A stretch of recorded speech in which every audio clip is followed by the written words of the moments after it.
నమస్తే and welcome to hit TV. AP Macherla YCP మాజీ MLA Pinnelli రామకృష్ణారెడ్డిని పోలీసులు అరెస్ట్ చేశారు.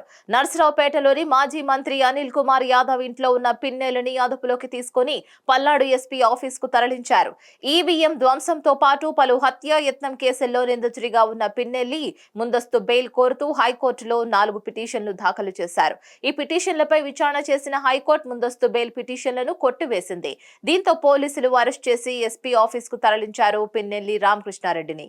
ఇక ఈవీఎంలను ధ్వంసం చేశారు ఎమ్మెల్యే. 2024 ఎన్నికల అనంతరం ఏపీలో చెలరేగిన అల్లర్ల గురించి ప్రత్యేకంగా చెప్పాల్సిన పని లేదు. ముఖ్యంగా పల్నాడు జిల్లాలో అల్లర్లు రావణ కాష్టాన్ని తలపించాయి. మాచర్లలో టీడీపీ వైసీపీ శ్రేణుల మధ్య పోలింగ్ రోజు మొదలైన ఘర్షణలు పోలింగ్ అనంతరం కూడా కొనసాగాయి. ఈ అల్లర్లను సీరియస్ గా తీసుకున్న ఎన్నికల సంఘం ప్రత్యేక బృందంతో దర్యాప్తు చేయించింది. ఈ ఘర్షణలో వైసీపీ నేత మాచర్ల మాజీ ఎమ్మెల్యే పిన్నెల్లి రామకృష్ణారెడ్డిపై పలు కేసులు నమోదవ్వగా కోర్టు ముందస్తు బెయిల్ మంజూరు చేసింది. ఈ నేపథ్యంలో పిన్నెల్లి రామకృష్ణారెడ్డికి హైకోర్టులో షాక్ ఇచ్చింది. పిన్నెల్లి దాఖలు చేసిన ముందస్తు బెయిల్ పిటిషన్లు కొట్టివేసింది హైకోర్టు. పాల్వాయి గేటు దగ్గర ఈవీఎం ధ్వంసంతో పాటు పలు కేసుల్లో గతంలో ముందస్తు బెయిల్ పొడిగిస్తూ ఇచ్చిన తీర్పును డిస్మిస్ చేసింది. దీంతో పిన్నెల్లిని అరెస్ట్ చేశారు పోలీసులు.